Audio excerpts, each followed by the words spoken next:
сайн байцгаана уу? За, хүн бид хоёр энэ удаад хамтдаа ойн цорхойд жижигхэн байшин хий, баримлын шороор хий гэж ярилцсан юм аа. За, бид хоёрын энэ удаад сонгосон хийхээ төлөвлөж байгаа байшин маань ийм байшин байна. За, тэгээ бид 2-3 баримлын шор ашиглаад энэ байшингаа хамтдаа хийцгэнэ. За, маань бидэнтэй хамт байгаа. За. За, энэ байшин хийхэд хоёлаа юу хийх вэ? Юу бидний шаардлагатай вэ гэхээр бид хоёр нэг ийм ундааны савыг зүсээд хаачлаад бэлтгэсэн байгаа. За, тэгээд энэ ундааныхаа саваар энэ хөөрхөн байшингийнхаа доторх араамыг нь гаргана гэсэн үг.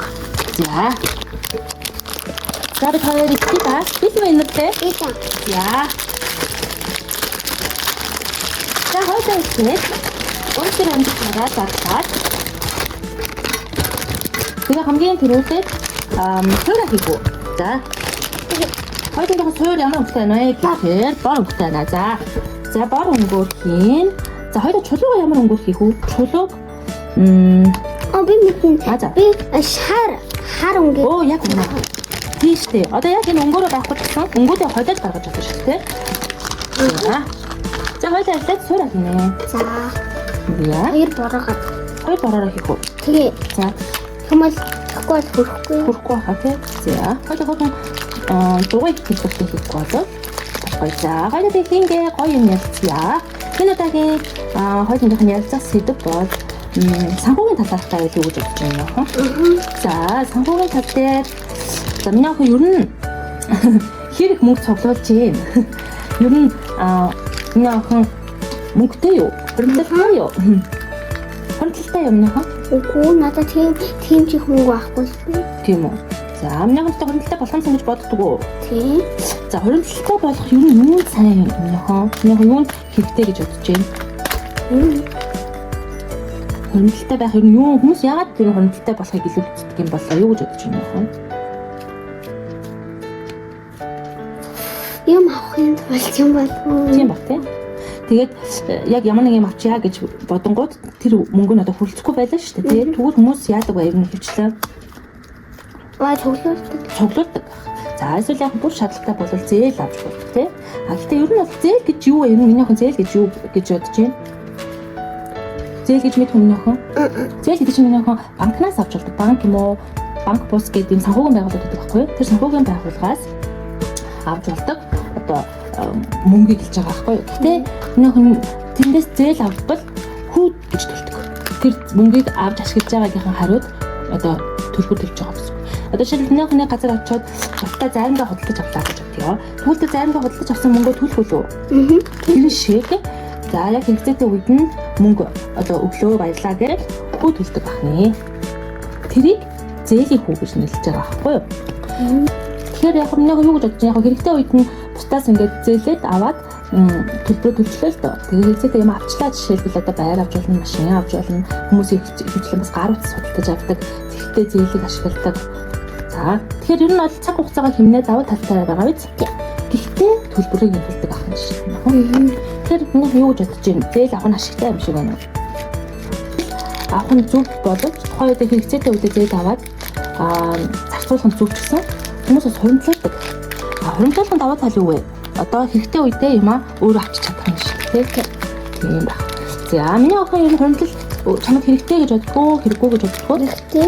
Тэр миний охин ингээ мөнгө хуримтлуулаад юунд зарцуул бай? Мэдгүй.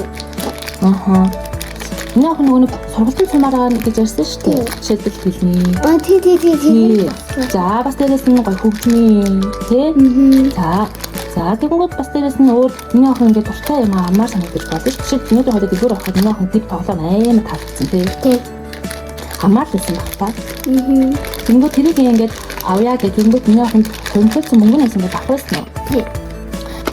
Миний охин хоёул дараагийн юугаараа санхүүгийн тим нэг хоёул нэг дэвтэр авсан шүү дээ тий. Тэрийг хийвэл яах юм? Одоо ийм юмд ингээд зарцуулна тэдэн хувь гэдэг ингээд хувийг нь таална юм уу? Эсвэл тэдэн хувь юм уу? Хувилж болно шүү дээ. Хувилсан гэдэг нь одоо ингээд яг тал юм уу, талын тал юм уу гэж ингээд хуваагаад байна гэсэн үг л дээ. Тэгэж хуваагаад тэгээ юу байж болох вэ? Тэгээ гаргуул яаж юм? Хоёул нэг тэмдэглэн дотор байсан шүү дээ. Тэгээ тэмдэглэн дотор дээрээ бичлүү. Яг энийг ийм тэдэнд өргөн тэгээ юм зарцуулна шүү дээ. Би юу хийчихвээ? Хоёул тэгвэл тэрийг гаргахгүй. Тий. Тэрийг гаргавал бас сонирхолтой аа. Хоёул тэрийг дэвтрээ авчаад гэрээс хийж амжаагүй тий.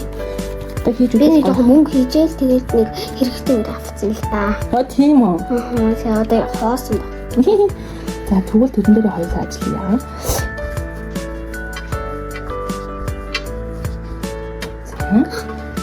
За юм байна. Тэгвэл Гоё харагдсан. гоё харагдаж байна.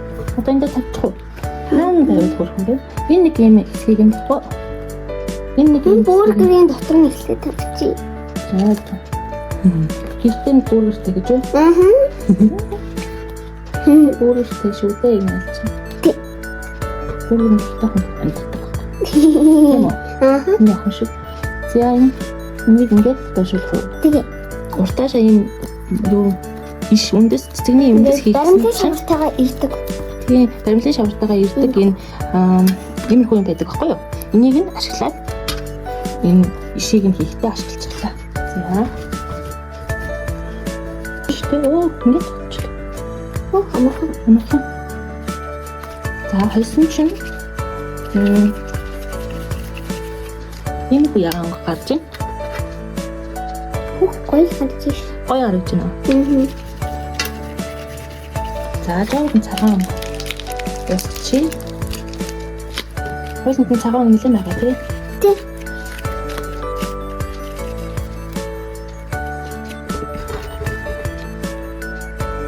Энэ нөгөө Энэ нэг дил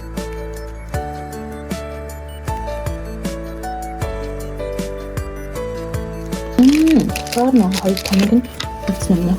За.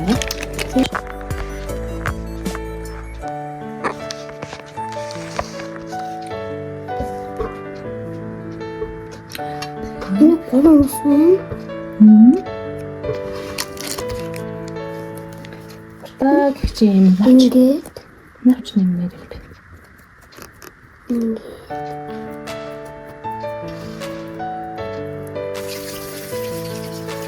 Хэвээ.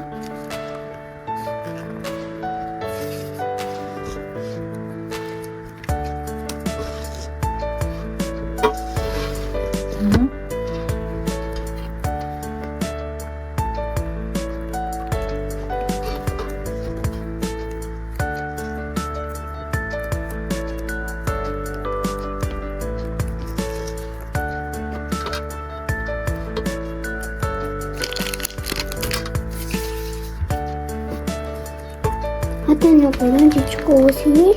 Тэгээд бараг боллоо. Тийм ээж нэг навч байна. Тэгээд том урт цэцгэнд чинь. Тийм. За ингээд бид хоёрыг хийсэн байшин маань ийм хөрхөн боллоо.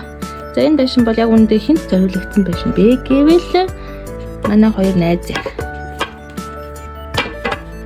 Энэ хоёр найзын маань гэр орон юм аа. Тач гэр нөө эстээс чичгэн болсон байна уу юу? Тийм. За яах тий. За ингээд бид хоёр хамтдаа хийж бүтээсэн хичээж хийсэн байшин маань ийм боллоо.